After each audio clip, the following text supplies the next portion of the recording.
રૂપિયાનો ચેક એક દીકરીને, એવી આજે 251 દીકરીઓને એમના ભણતરમાં મદદ કરવા માટે ચેક ડિસ્ટ્રીબ્યુશન કરવામાં. માનનીય જળશક્તિ મંત્રી અને ગુજરાતના પ્રદેશ અધ્યક્ષ CR પાટીલ સાહેબના હસ્તે કરવાનું નક્કી કર્યું હતું, એટલા માટે આજનો આ પ્રોગ્રામ અહીં નક્કી કરવામાં આવ્યો છે.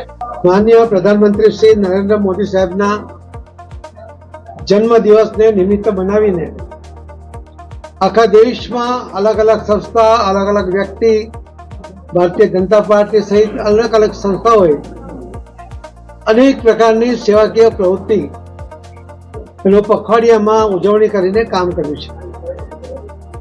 આજે પણ 251 દીકરીઓને એના ભણતર માટે 7,500 રૂપિયાનો ચેક એ આજે અર્પણ થઈ રહ્યો છે.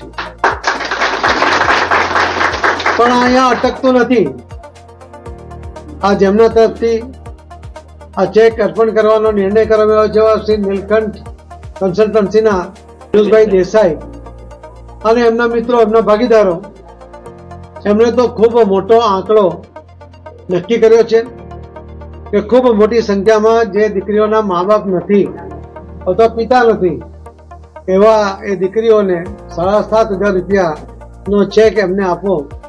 અને મને કહેતા આનંદ થાય છે, આંકડો ખૂબ મોટો છે એટલે એક જ દિવસમાં તો નહીં થશે, એને સમય લાગશે, થોડો ટાઈમે જેમ જેમ વ્યવસ્થા થશે. પરંતુ એમનો સંકલ્પ છે 21,000 દીકરીઓને દરેકને 7,500 રૂપિયાનો ચેક આપવો. પિયુષભાઈ દેસાઈ અને નીલકંઠ કન્સલ્ટન્સીના એમના જે પાર્ટનરો છે એમને ખૂબ અભિનંદન આપવા પડે કે એમણે આવી દીકરીઓને સિલેક્ટ કરી કે જેમને ખૂબ જરૂરિયાત છે. આજે એમાંથી 251 દીકરીઓને 7,500 રૂપિયાનો ચેક એ આજે અર્પણ થઈ રહ્યો છે. ધીમે ધીમે એ આમાં આગળ વધવા માંગે છે, તો અમારે પણ દેશ માટે કંઈ કરવું જોઈએ એવી ભાવના સાથે એમણે આજે કામ ઉપાડ્યું છે.